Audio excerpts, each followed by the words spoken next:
In your morning news now, Trempealeau County officials have released the names of people involved in a fatal motorcycle crash that happened over the weekend. 55-year-old Daniel Sansala of Arcadia died Saturday after a car went past a stop sign and hit his motorcycle. 18-year-old Nadia Nguyen was driving that car and was not injured. She told police her brakes had failed. Her car also hit a second motorcycle. 40-year-old Casey Prudlick of Arcadia and 44-year-old passenger Susan Prudlick were treated for injuries at the scene and released. The investigation is ongoing. A Minnesota man is headed to state prison after pleading guilty to felony meth charges. 51-year-old Armando Lara Nieto pleaded guilty to 2 felony counts of possession with intent to distribute meth. He and 2 others were arrested during a traffic stop where police found 11 pounds of meth in the vehicle. Lara Nieto was the driver and told the officer that he didn't know drugs were inside the vehicle. Judge Scott Horn sentenced him to 3.5 years in prison, but since he's been in custody since his arrest, Nieto will have to serve just over 2 years in prison. He was also sentenced to 5 years of extended supervision. During that sentencing, Judge Horn said the scale of the operation and Lara Nieto's role factored into the sentence. At the time of your arrest, this was easily the largest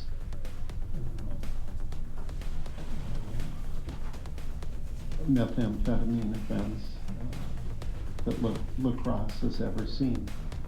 Lara Nieto had been with Juviento Lara Plancart at the time of the traffic stop. Lara Plancart was considered the operations mastermind and was sentenced to 15 years in prison back in June. While in custody, Lara Nieto will be eligible for a substance abuse program. The city of Eau Claire has filed a lawsuit against PFAS manufacturers. According to a release by the city, PFAS chemicals have been detected in its city well fields property and groundwater. Because of that forever chemical contamination, the city had to shut down almost half of its wells and built temporary safeguards to reduce PFAS levels entering the water supply.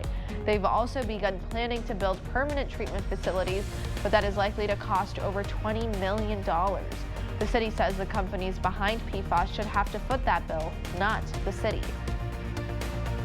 Milwaukee will host the first Republican presidential primary debate tomorrow.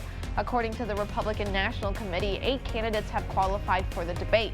They include North Dakota Governor Doug Burgum, former New Jersey Governor Chris Christie, Florida Governor Ron DeSantis, former United Nations Ambassador Nikki Haley, former Arkansas Governor Asa Hutchinson, former Vice President Mike Pence, Ohio businessman Vivek Ramaswamy, and South Carolina Senator Tim Scott.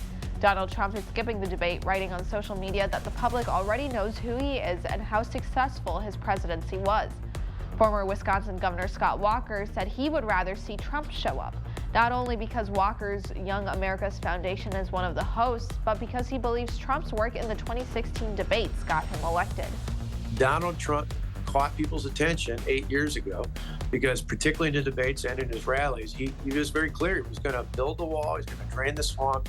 There were clear, concise things that he was going to do, that he was focused on.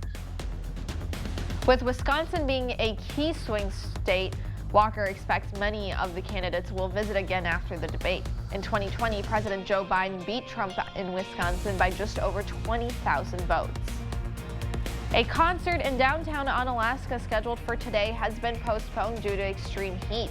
Officials from Great River Sound and the Onalaska Rotary Club announced the decision to postpone the concert.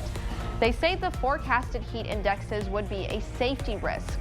Today's scheduled concert has been moved to September 5th at 6 p.m. in Tash Park. Next week's concert is still scheduled as planned. News 8 will be holding our Stuff the Bus event this Friday at the Onalaska Walmart. The one-day event will help raise awareness and proceeds for area schools. The event will be from 8 a.m. till 6 p.m. You can help by donating school supplies, cleaning supplies, or through monetary donations. The donations will be distributed to local area schools.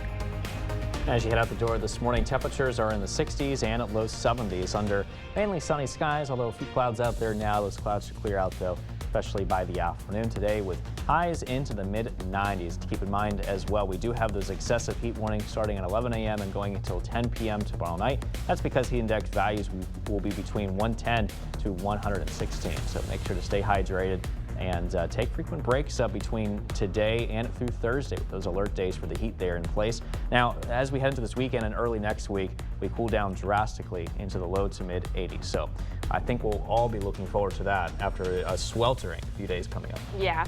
My favorite thing to do is kind of see in the weather app, like when it says it's 99, I like seeing the feels like, because that really tells you what you're feeling. Exactly. And I have a feeling that for Wednesday is going to be in the triple digits. Oh, for sure. And today, too, unfortunately. Yes. So hit the pools. Hit the pools, stay in the shade, Yep. take frequent breaks, Lots put of on AC. sunscreen, That AC. too. Yep. Take care of your pets, too. Yeah, check on your neighbors. Yes, yes. And, you know, for those walking dogs, give them breaks. Exactly. Well, thank you for watching News 8 Now this morning. We'll see you back here at noon. Have a wonderful Tuesday.